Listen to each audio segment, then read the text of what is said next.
हम जो सतलोक कैसे जाएंगे,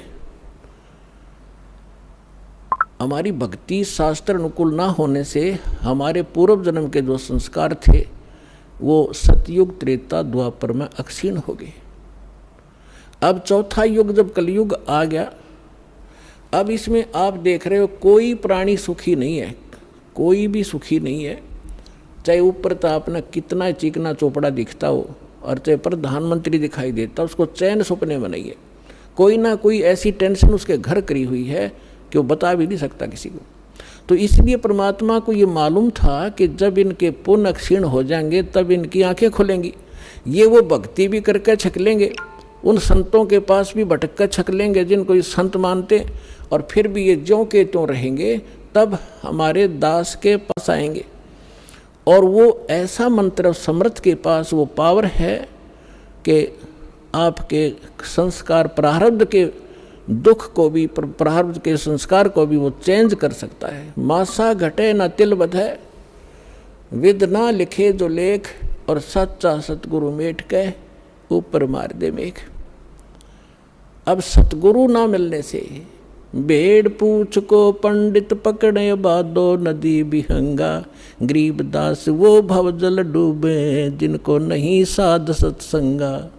कबीर इस संसारे को समझाऊं के बारे, ये पूछ पकड़ के भेड़ की और उतरा चावे पारे। साधना तो नकली कर रहे हैं और इंतजार कर रहे हैं सुख होने की और मोक्ष की। कहते हैं संशय शोक सराय में सुतक दिन राती, और जीवत जग में जूती पड़े फिर जम तोड़े छाती। सत साधना ना करने से हमेशा आपके संशय और शोक, ये दुख सदा बने रहेंगे, और जीवित जग में जूती पड़े, यहाँ नरे कष्ट भोगोगे, और फिर जम तोड़े छाती। यम के दूत आगे फिर बहुत दुखी करेंगे जो सत साधना नहीं कर रहे। तो यहाँ क्या बताते हैं परमात्मा, फिर अब जो साधना आप कर रहे थे वो शास्त्र विरुद्ध थी, और जिन भगवानों पर आप सीमित थे वो भगवान कंप्लीट नहीं थे, वो स्वयं नाशवान है, उनकी जन्म मृत्यु होती है। लेकिन सतगुरु मिलने से तत्व ज्ञान का हमें प्रकाश होता है, उसके आधार से फिर हम अपने उस मार्ग पर चलते हैं। कबीर साहब कहते हैं, पीछे लग गया जाऊं था मैं लोक वेद के साथ, रास्ते में सतगुरु मिल गए वो दीपक दे दिया हाथ। लोक वेद दंत कथा जैसा सुना सुनाए ज्ञान से हम साधना कर रहे थे, उसी के आधार से हम चल रहे थे। हम अपने ऊपर उदाहरण देकर हमें समझा रहे कि पीछे लग गया दाऊं था मैं लोक वेद के साथ, रास्ते में सतगुरु मिल गए और दीपक दे दिया हाथ। ये तत्व ज्ञान रूपी टॉर्च दे दी, लालटेन दे दी। अब इसकी रोशनी में हम गड्ढों में, बोझड़ों में, कांटों में नहीं जाएंगे, इसके प्रकाश से हम सुमार्ग पर चलकर मंजिल पर पहुंच जाएंगे।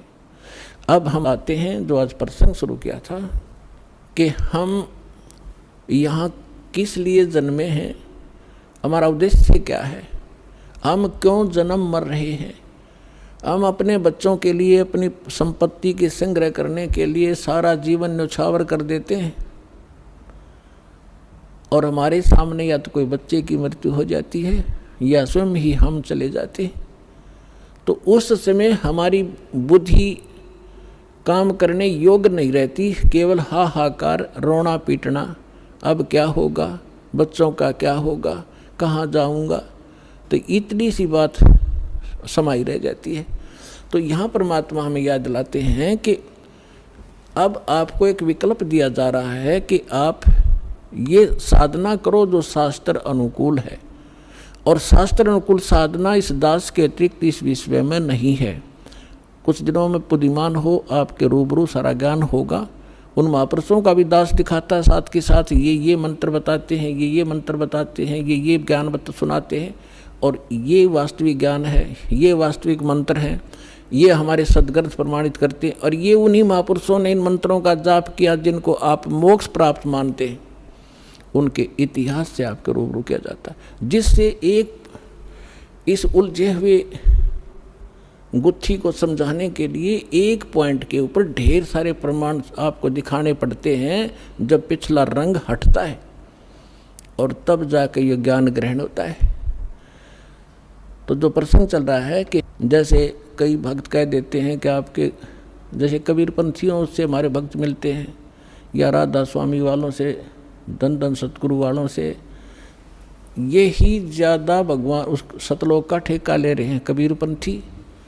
और ये वो नकली कबीरपंथी। कबीरपंथी हो तो फिर तो बात खत्म हो जाती।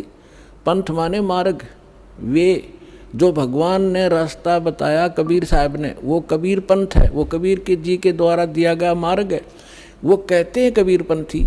अब जैसे यहाँ हिसार से जा रहे हैं इस सिरसा की ओर और कह रहे हैं हम दिल्ली की ओर जा रहे हैं, हमें दिल्ली जाना है, हम दिल्ली पंथी हैं, तो उनको कौन समझावे? जा रहे हो सिरसा की ओर और कह रहे हो हम दिल्ली जा रहे हैं, तो कहते हैं कबीरपंथी और जा रहे हैं काल के पंथ पर। तो वो परमात्मा वाला ज्ञान नहीं और वो सत भक्ति नहीं, तो वो कबीरपंथी नहीं है। वैसे अब इनका छाप लगी कबीरपंथ की, तो कहना पड़ा है उनको समझाने की।